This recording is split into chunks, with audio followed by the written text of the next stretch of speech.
160m 아래 바닥으로 떨어져 기계에 끼어 숨졌지만 죽음의 외주화를 검언 유착 의혹에 대해 집중적으로 물어봤습니다. 국민을 위한 일꾼으로 선택된 이들은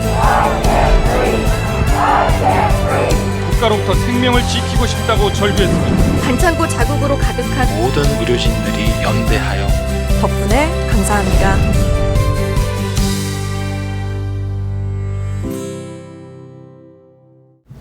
시청자 여러분 안녕하십니까. 프리한 양방향 소통 유튜브 라이브 뉴스 프리데스크 아나운서 김민호입니다. 안녕하세요. 성지원 기자입니다. 오늘 정부가 밝힌 내용인데요. 전국에서 광화문 집회에 전세버스 277대가 동원됐다고 밝혔습니다. 네, 김현미 장관이 탑승객 신원까지는 확보를 못했고 네. 이 전세버스 동원 현황만 질본에 넘겼다고 밝혔는데요. 잠시 뉴스데스크에서 이 전세버스와 관련된 단독 보도가 준비되어 있으니 꼭 확인하시기 바랍니다. 네. 자, 오늘도 300분 넘는 분들과 함께 하겠습니다. 네. 자, 북한산 호랑이님 오셔가지고 인사 나눠주셨고요. 네. YB 개미님 안녕하세요. 김성원님 MBC가 희망이다. 아, 감사합니다. 성지영이 미래다. 해주셨는데요. 아유. 아, 네, 네. MBC를 이렇게 딱 배경으로 깔고 바로 성지영 기자님의 칭찬으로 마무리하셨습니다. 열심히 하겠습니다. 예. 네. 그럼 바로 첫 순서 가볼까요? 알겠습니다. 출발합니다. 네.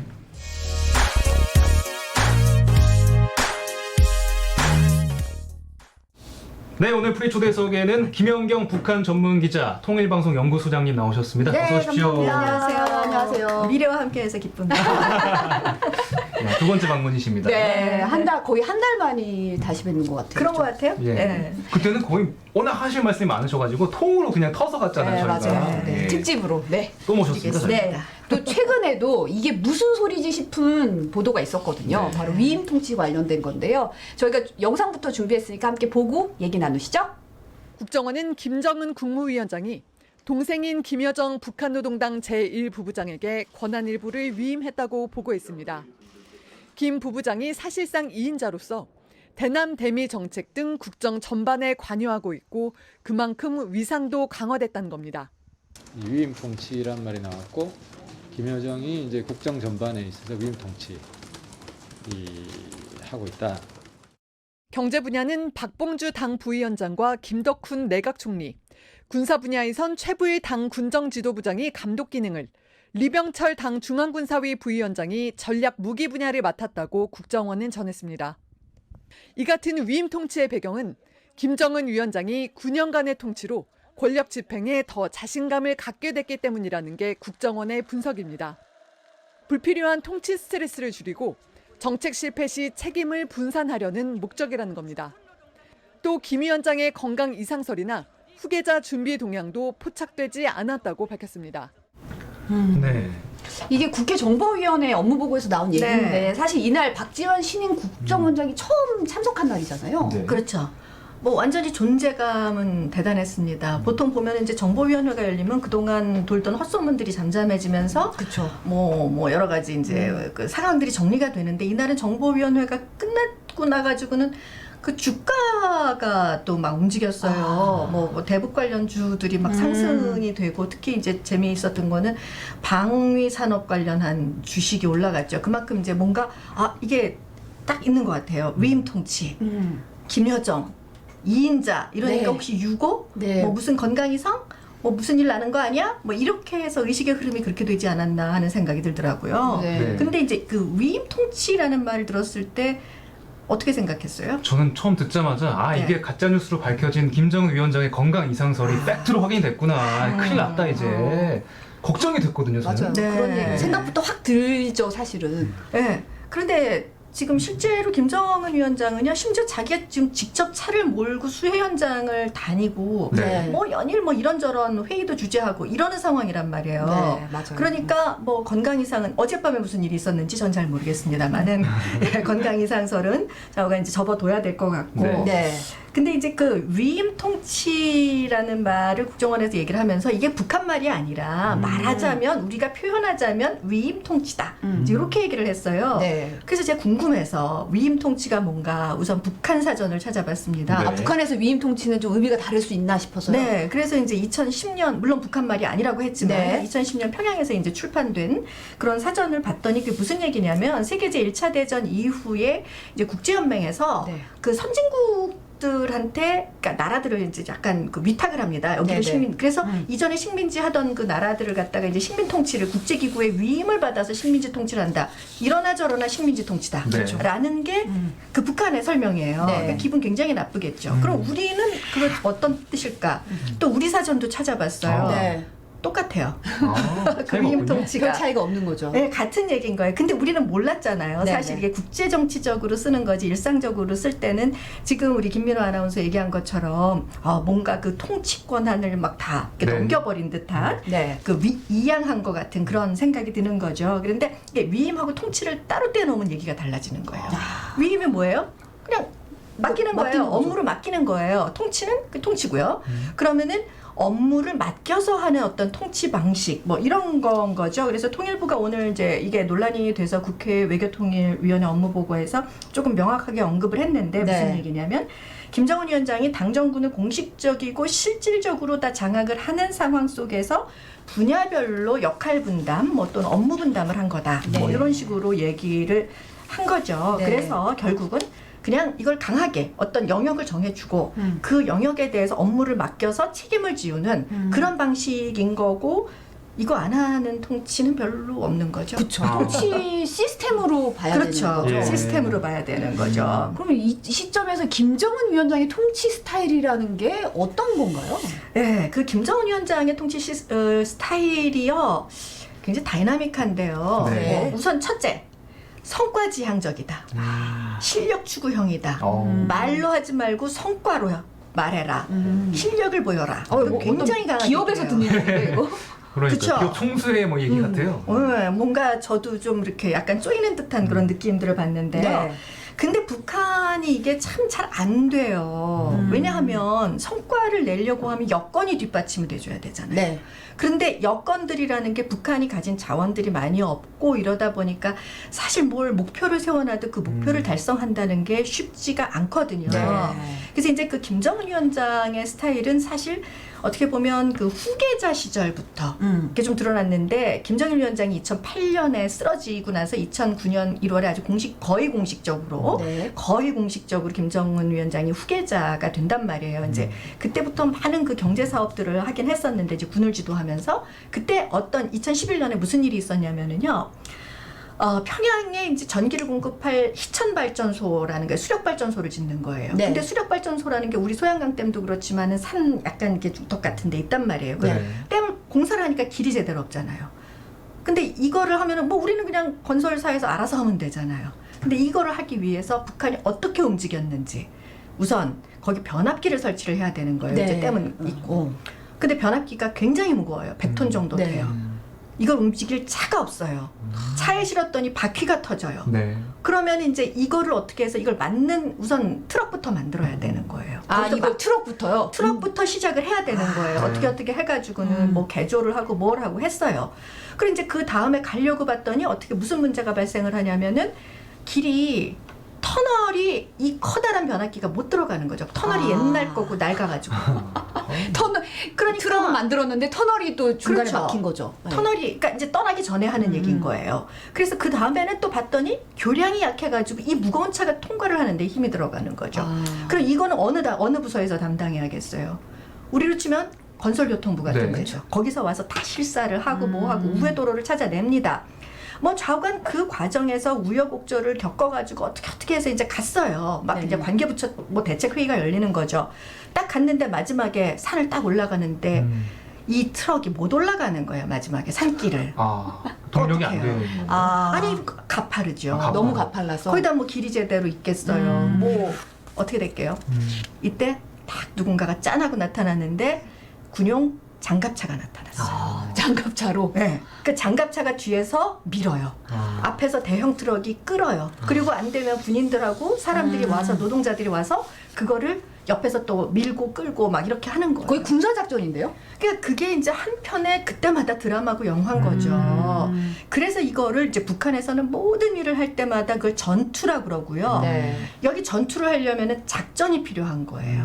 근데 이것도 연합 작전이 필요한 거예요. 그렇죠. 각 부서가 또 이제 그렇죠. 협력해서 해야 되니까. 그렇기 때문에 이런 문제들을 이제 풀어주는 게 이제 안 되면 위를 쳐다볼 수밖에 없을 거 아니에요. 이걸 김정은 위원장이 그 과정에서 지도를 했었고, 그걸 이제 원래 이제 수령이 하는 거예요. 그 후계자 시절, 이게 벌써 거의 10년 전에. 그런데 이제 지금 이런 문제들을 지휘 체계를 짜고 어떻게든 일이 되게끔 만들고 연관 부서들까지 협력을 하게 만들라라고 하는 것들이 이 이른바 그 정치국의 그 뭐 사인방과 김여정 부위원장들이 각자의 분야들을 업무 분장을 하고 이것이 되게 만드는 것이 네. 바로 위임 통치다. 아. 그러나 결정권은 누구에게 있다? 김정은 위원장한테 있다. 그렇죠. 이건 다 내 권력인데 이제 그렇죠. 좀 맡겨서 일을 좀 시키려고 하는 거다. 네. 그러니까 우리가 생각하듯이 뭔가 통째로 넘어간 건 아니다. 이런 그러니까 건가요? 김정은 위원장 스타일이 누구한테 이렇게 완전히 끝까지 맡기는 스타일은 아닌 것 같더라고요. 네. 그게 두 번째 이제 네. 스타일. 수시평가, 신상필벌, 네. 점검하고 공과를 판단하고 필요하면 목표를 수정해라. 아. 이것도 기업 그 그러네요. 방식 같잖아요. 그래서 이제 어느 학자가 이걸 어떻게 표현을 했냐면 농구 감독식 그 리더십이라고 그랬는데요. 농구 좋아하잖아요. 그렇죠. 좋아하죠. 아 그분 농구 좋아해요? 농구 좋아하죠. 네. 그 축구는 뭐 이렇게 그 선수들 많이 교체 못 하잖아요. 농구는 어때요? 농구는 수시로 수시로, 교체. 수시로 교체하죠. 그렇게 하잖아요. 이제 후지모토 겐지가 라고 이제 그 전에도 김정은 말씀하셨던, 전에 네. 얘기를 했는데 김정일의 요리사 뭐 이렇게 한 책도 썼던 네. 사람인데 이제 그 일가가 초반 말아주고 놀이상대도 해줬었어요. 어렸을 때. 어렸을 때부터 이제 김정은 위원장을 봐왔을 거 아니에요. 네. 그런데 이 사람이 2003년에 다음 후계자는 아마도 김정은일 거야. 이렇게 얘기를 했었어요. 근데 그 근거로 다른 게 어떤 거냐면은 2010년에 이제 얘기를 했는데 김정은 위원장이 이제 농구 좋아하는데 그 자기 친형 김정철 네. 하고 그 팀을 짜가지고는 이제 경기를 한대요. 했군요. 네. 그런데 김정철은 딱 끝나면 재밌었어 끝. 아, 근데 즐긴 김정은 거죠. 위원장은 네. 그때 이제 10몇 살 때인데 그 10대 중반 때인데 어떻게 하냐면 모아놓고서 반성회의를 한답니다. 오. 평가회의를 하는 거예요. 누가 뭘 북한 말로는 잘못했고. 총한데 아니 잘한 건 이건 잘했어. 이건 이래서 잘했는데. 잘했어. 근데 그걸 구체적으로. 어. 그 다음에 못했으면은 이거를 못했어. 라고 어떨 땐 눈물이 쏙 나게 한다는 거죠. 네. 그런데 후지모토 겐지는 그걸 보고 이걸 잘잘못을 가리고 야단을 치는 것조차 이거를 계획을 한 건데 어떻게 10대가 그러냐라는 식의 얘기를 하더라고요. 좀 리더다.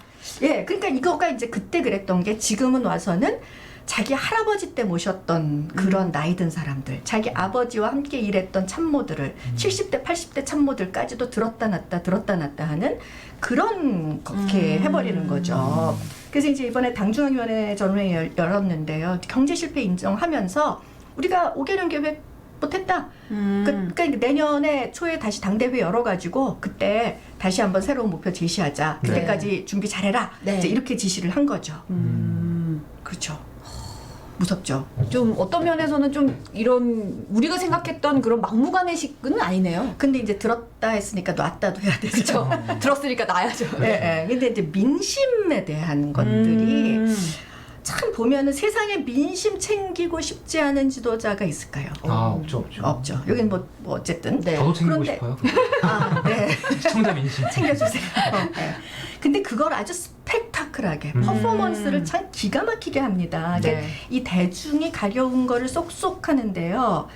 이번에 왜 탈북민이 헤엄쳐가지고 개성에서 네. 끝까지 다 막았죠. 넘어갔잖아요. 그래가지고 이제 완전 봉쇄를 해버렸잖아요. 개성 그냥 어느 날 개성 시민들이 날벼락이잖아요. 그쵸. 그거 완전히 날벼락이 하루 뭐 무슨 뭐 물자나 충분했겠어요, 뭐 했겠어요. 그러니까 불만들이 많을 수밖에 없을 거라고 생각이 되는데 이게 확 반전이 되는데 김정은 위원장이 하사품과 그 돈을 내려보내는 거예요. 아. 자기 최측근을 내려다가 그래 놓고 나니까 이게 이제 그러고 나서 이제 뭐 사람들이 울고불고 만세만세 불고 이제 난리가 네네. 나는 거죠. 네네. 그리고 또 이번에 수해 왔잖아요. 그쵸. 네, 수해가 왔는데 거기가 저기 황해남도의 은파군의 대청리라고 하는 곳. 사진 봤어요. 그쵸. 넥서스 네, SUV를 맞아요, 몰고 맞아요. 나타났더라고요. 그거 직접 몰고. 네.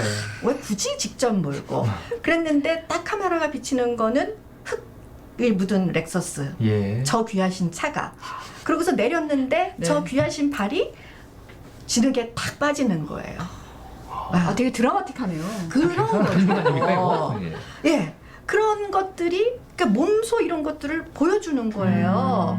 그러고 나니까 이제 어떻게 돼요? 그 다음에 이제 김정은 위원장이 빠졌어요. 그러면은 일꾼들, 간부들은 어디까지 빠져야 돼요? 발 빠졌으면. 그러니까 어떤 핑계도 아무것도 될 수가 없는 거죠. 이런 식으로 해가지고 하는데 이제 북한 주민들의 그 소원이라 그러면은 그냥 웬만큼 먹고 사는 거, 네. 그쵸? 굶지 않는 거, 네. 먹고 사는 거. 그다음에 또 하나는 뭐냐면은 뭐 이것저것 동원되죠. 당에서 이거 해라 저거 해라 하죠. 뭐 바쳐라 해가지고는 뭐 파철 바치고 비료 바치고 뭐 돈 바치고 쌀 바치고 이래왔단 말이에요.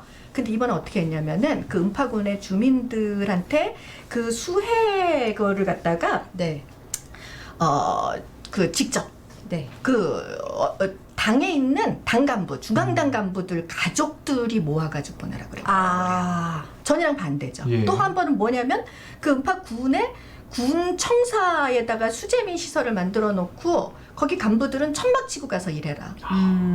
자, 이건 두 가지 효과가 있는 거예요. 이 민심은 얻으면서 이 이제 간부들은 확 잡아버리는. 잡았다, 진짜 잡았다, 잡았다 놨다 하네요. 그런 네. 것들이 있죠. 그거를 자기가 나를 따라라. 이렇게 얘기를 하는 거죠. 그래서 그 무슨 얘기냐면 북한의 구호가 옛날엔 돌격 앞으로 이거란 말이에요. 네. 그 닭 앞으로 가라 그랬는데 그러지 말고 나를 따라 앞으로 가라. 이렇게 얘기를 하는 거고 이런 것들을 제도 안에서 시스템 안에서 정치로 가지고 오는 거예요. 그게 자기 아버지 시대 때는요. 사실 그 옛날 그 문헌을 보면은 김정일 위원장 때는 꼭 열어야 하는 정치국 회의라든지 당 뭐 중앙위원회 전원회의 이런 것들이 열렸다는 기록이 하나도 없어요. 네. 그리고 무슨 회의에서 무슨 얘기를 했는지를 모르고 당 중앙위원회 책임 일꾼들에게 하신 말씀. 책임 일꾼 누군지 몰라요. 그런데 여기는 딱딱 회의 열고 뭐 예를 들어 정치국 회의를 열었다 그러면 정치국의 위임에 따라서 김정은 위원장이 사회를 봤다.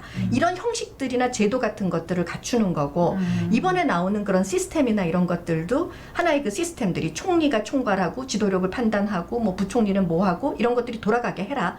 이런 것들이 되는 거죠. 네. 근데 어떻게 보면 뭐 우리 수해 나면 정부에서 와서 지원하고 대피소 짓고 이런 것들이 좀 어떻게 보면 일상적인 나라에서 보통 하는 일이 굴러가게 만들어 그렇죠. 놓은 거네요. 예, 그런 것들인데 이제 이런 것들이 올라가게 하는데 이제 북한 체제의 특성이라는 건 이런 것들은 다 은혜.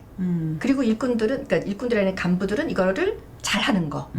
그리고 그 이제 주민들은 고마우니까 열심히 일하고 충성하는 거. 이제 요 시스템이 북한의 시스템인 거죠. 네. 어.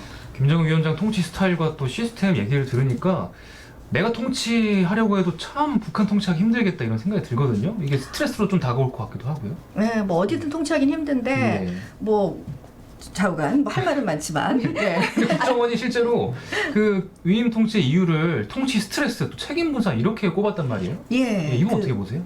표현이 좀 다르긴 한데 예. 그 좀 표현은 좀 정교하지는 않아요. 네. 예, 그런데 어쨌든 그 부담을 나눠진다라고 하는 거는 북한 김정은 위원장의 그 숙제이기도 하고 또 하나는 북한 체제 전체의 숙제이기도 한 네. 거예요. 그 북한에서 무슨 얘기를 하면 우리가 일을 쓰게 하지 못하다 보니 쓰게 하지. 못 쓰게, 그러니까 잘 못했다. 잘 못했다. 뭘 쓰는 게 아니라, 그러니까 못 쓰게, 그러니까 못 쓴다, 못 쓰겠어 이런 거거든요. 잘 제대로 못해서. 네네네. 그래서 네. 우리가 부담을 이렇게 원수님한테 부담을 드리고 옛날에 이제 김정일 위원장도 자기네들이 일 못해서 사망했다는 거거든요. 네. 그러니까 그래서 이런 그 책임들을 갖다 부담을 덜어주는 거는 북한의 간부들의 당연한 임무가 돼 있는 네. 거고. 그런 것들이 김정은 위원장 입장에서는 당연히 네. 이제 이렇게 책임을 분산을 하는 건데 사실 북한에서 최고 지도자는 온 책임을 다 어깨에 메고 있지만 실제로 이렇게 책임을 지거나 뭐 이러는 사람은 아닌 것 같더라고요. 그쵸. 네. 그 뭐 책임지고 물러나는 자리는 아니잖아요. 그렇죠. 예, 예, 물러나지 않는 자리잖아요. 어떻게 근데- 보면 절대 권력이니까. 그렇죠. 그 시간 얼마나 있어요? 네. 마지막 질문 하나 드릴 수 있을 네, 거예요. 네, 네, 네. 네. 뭐 사실 김여정 부부장한테 권한이 제일 많이 갔으니까 뭐 사실상 2인자다. 네. 근데 후계자는 아니다. 뭐 이런 얘기 하잖아요. 그렇죠. 좀 헷갈리는 부분이거든요. 그러니까 이게 우리식으로 보니까 그런 거예요. 근데 우리는 후계자 그러면은요, 예를 들어 대권 후보예요, 다음에. 네. 근데 그 사람 뭐 해야 돼요? 이제 권력을 선거해야죠. 받아요. 선거를 해야죠. 대권 후보잖아요. 후보니까. 네. 그 대통령이 되면 또 그 다음에 뭐 해요? 임기 끝나면 물러나야 돼요. 그렇죠. 네. 북한의 후계자라는 거는요, 그런 정도의 의미가 아닌 거예요. 그래서 이제 북한의 후계자론이 있는데 그 후계자론이 이제 그때그때 바뀌긴 하지만 그거는 수령과 같은 위치에 있는 사람들이 있는 거예요. 굉장히 급이 높은 급이 단어군요. 높은 거죠. 네. 그런데 그러면은 김여정 부부장이 다 일부 부장이 그럼 2인자냐 아니냐. 근데 우리식으로 표현을 하자면은 네. 랭킹을 매기자면은 사실 그 서열 그러니까 권력 뭐라 그럴까요? 책임에 뭐 그 위로 사람들이 쭉 있어요. 네. 부전 서열이나 이런 거로는 한참 뒤로 밀리지만은 실제로는 다른 사람들보다 더 위에 있는 거죠. 네. 그러니까 이걸 넘버로 매기자면은 뭐 넘버 2? 뭐 이렇게 얘기할 수 있는 거예요, 당연히. 네, 그러니까 백두혈통이잖아요. 네. 그렇죠. 그럼에도 불구하고 한계는 있어요. 혹시 기억하시는지 모르겠는데 작년에 그 하노이 네네. 작년에 하노이 노딜 재작년이죠. 네. 그 작년인가요? 작년이요. 작년이죠. 작년입니다. 작년에 하노이 노딜 이후 그때 그 여정 대장정. 네. 그때 열차 타고 갈 때 김여정 부부장이 그쵸. 중간에서 포착이 됐어요. 어떤 네. 모습으로 재떨이. 재떨이를 그러니까요. 받치고 있는. 음. 그러니까 아무리 백두혈통이라도 넘을 수 없는 그야말로 벽이 있는 거예요. 네. 그런데 우리가 여기서 2인자 하면 떠오르는 북한의 2인자 얘기할 때 과거에 떠오르는 인물 한 사람이 있어요. 네. 장성택. 그렇죠. 예, 그때 어느 정도였냐면은요. 장성택 그러니까 뭐 홍콩의 언론들은 2인자라는 얘기는 넘어서 섭정왕이라는 얘기까지 한 거예요. 거기다가 그 북한 신문에 어떤 그 똑같은 옷을 입고 김정은 위원장하고 똑같은 옷을 입고 같은 위치에 서 있는 그런 맞아요. 사진까지 네. 나왔었던 네. 거예요. 결국은 아주 처참하게 그렇죠. 물러났어요. 그러니까 그러니까 이 2인자라고 하는 건 있을 수가 없는 것이 북한식 논리인 거예요. 절대 나누지 않는군요. 그러니까 우리식 계산으로는 충분히 2인자라고 얘기할 수 있어요. 그런데 한 가지 이제 저 궁금한 게 혹시 지금 이제 30대예요. 근데 그 후계자가 필요하다고 한 얘기는 당신이 지금 위험할지 모르잖아. 이게 무슨 50대, 60대도 아닌 거고. 그쵸. 그걸 누가 얘기를 하겠어요. 만에 하나 김정은 위원장이 내가 혹시 잘못되면 하고 섀도우 캐비넷 같은 거를 만들어놨는지 모르는데 그건 진짜 모르겠고요. 네. 네. 예, 결국 김여정 부부장이라는 결국은 자기 남편이 있고 자기 아이들이 있고 김정은 위원장은 자기 2세가 있고 네. 그 관계 속에서 결코 요 선을 잘 지킬 수밖에 없는 거고 충신으로 정말 측근에 있는 혈육이자 충신으로 거기에서의 2인자 역할 이런 것들은 네. 가능하지 않을까 이렇게 생각이 됩니다. 아, 네. 아, 정말 오늘도 너무 유익한 북한 전문 이야기를 아주 재밌게 풀어주신 김연경 기자였습니다. 네. 계속 좀 많이 나와주세요. 네. 네. 오늘 감사합니다. 고맙습니다. 네, 감사합니다.